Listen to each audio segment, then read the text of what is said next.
He's asking for Virginians to vote for him for the job of top cop, the people's protector, and yet he wanted to put 2 bullets in the head of our former speaker. And that is disqualifying beyond any possible claim for that job or any job in public office. He could not even get hired as an assistant attorney general because he couldn't pass the background check.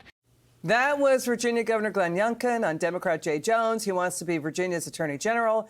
He fantasized about killing a GOP Virginia politician and his children. There's another huge controversy now erupting in Virginia. Let's bring in Fox News contributor Joe Concha. Joe, so now a special prosecutor, Nathan Green, is investigating Jay Jones for improperly avoiding jail time. He was arrested for reckless driving in 2022 for going 160 miles per hour. But he did half of his time for community service at his own political PAC out of his campaign office instead of a charity?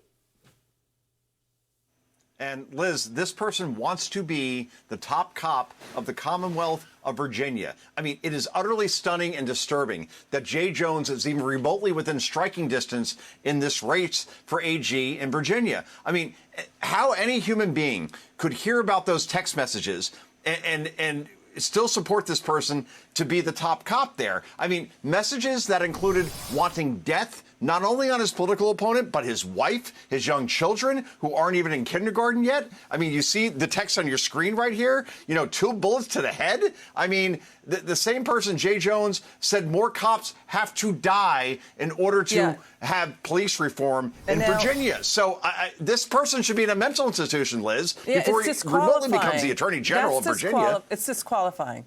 And now he could face further charges. He has to answer whether he took the law into his own hands and just up and decided on his own to do half of his required community service for a reckless driving conviction at his own political PAC out of his campaign office. There's no record of any judge, Commonwealth attorney, any probation officer approving that.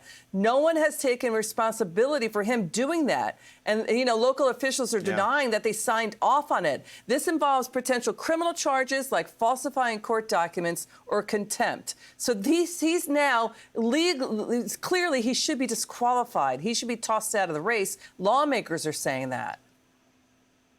Yeah, lawmakers, except for Democrats, right? Not one Democratic lawmaker has called on Jay Jones to drop out of this race, including Spanberger, who is running for Virginia governor. That's the most notable one in this case, or Mark Warner, who's a senator down there, or Tim Kaine, who's a senator in Virginia. I mean, he broke the law in a very blatant and reckless way that could have killed people as far as driving more than 100 miles an hour, as you said, in a video that is out there now at this point. And the fact that no one is calling from the left for him to step down from across the country speaks volumes of the Democratic Party, who is beyond offended that Donald Trump is renovating the East Wing of the White House, apparently, but can't speak out about Jay Jones. It is why the party is as popular as, shingles right now. Shingles. And that ain't good as far as if you're a party, because they continue to support this stuff, and it's a whole bowl of wrong, Liz. The Virginia race for governor, Winston Earl Sears, Abigail Spanberger,